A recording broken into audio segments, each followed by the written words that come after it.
Mike Wright, a UT alumni, has been a dominant force to be reckoned with during his diving career at UT.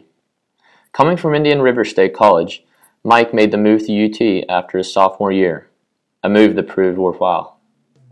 Wright, a larger-than-life character, has been described by teammates as diving's LeBron James. His dance moves and pre-meet preparations rival that of the basketball superstar, and even more impressive, so does his athleticism.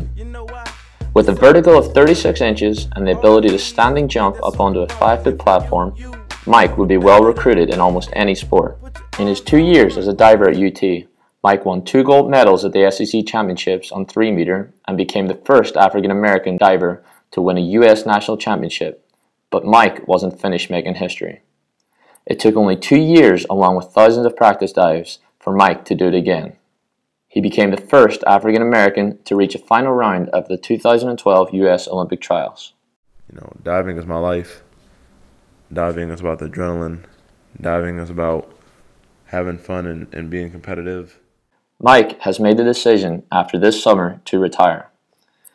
The 24-year-old who dove his way into the history books says he wants to take his talents into the stunt arena and possibly become a stuntman.